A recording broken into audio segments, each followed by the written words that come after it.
కర్కాటక రాశి వారికి ఫలితములు. పునర్వసు 4వ పాదము, పుష్యమి 1, 2, 3, 4 పాదములు, ఆశ్లేష నక్షత్రము 1, 2, 3, 4 పాదములు.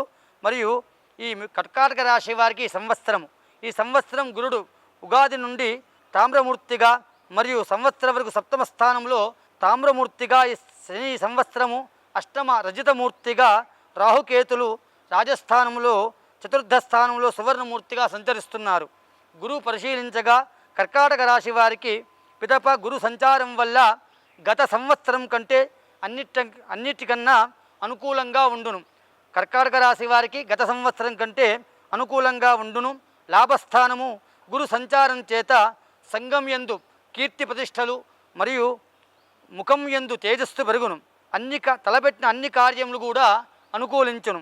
వీరికి నూతన పెట్టుబడులు యోగకరంగా ఉండును. తలపెట్టిన కార్యములు కూడా గురుబలం వల్ల అన్నీ కూడా సక్రమంగా యోగించును. రాని బాకీలు అనగా పాత బాకీలన్నీ కూడా వీరికి అన్నీ కూడా వసూలగును. నూతన విద్యకై విదేశీ ప్రయాణాలకు యోగ్యంగా ఉండును. శత్రునాశనము కలుగును. మంత్రసిద్ధి కలుగును. గృహం యందు వివాహాది శుభకార్యాలు చేయురు. విద్యా వైద్య న్యాయవాది ఉపాధ్యాయ వృత్తి యందు ఆశించిన మేరకు అనుకూలంగా ఉండును. మరియు వ్యాపారస్తులకు, ఫైనాన్స్, కూరగాయల వర్తకులకు లాభసాటిగా ఈ సంవత్సరం కర్కాటక రాశి వారికి ఉండును. మరియు నూతన స్థలము, గృహం యందు కొనుగోలు చేయురు.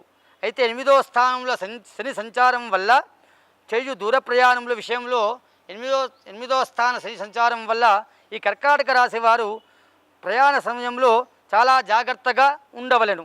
అనారోగ్య మూలంకంగా ధన వ్యయము అవును. పితృవర్గం నుంచి ఒత్తిడి ఎక్కువ అవును.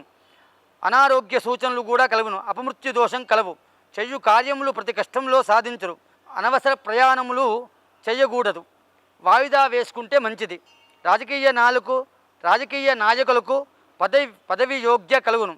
సినీ కళారంగం వారికి మంచి అనుకూలంగా ఈ సంవత్సరం ఉండును. వ్యవసాయదారులకు 2 పంటలు కూడా అనుకూలించును. కర్కాటక రాశి వారికి ఈ రాశి వారికి అదృష్ట సంఖ్య 2. ఆదివారము, శుక్రవారము, శనివారముతో కూడిన 4, 6, 8, 9 తేదీలు వీరికి అనుకూలించును. వీరి శని భగవాన్ శాంతికై ప్రతి శనివారము తైలాభిషేకము మరియు మహామృత్యుంజయ మంత్ర జపము, శనివార నియమములు పాటిస్తే, అట్లే గ్రామదేవతను సందర్శిస్తే, చండీ పారాయణ హోమాలు చేసుకుంటే కర్కాటక రాశి వారికి ఈ సంవత్సరం శుభంగా ఉంటుంది.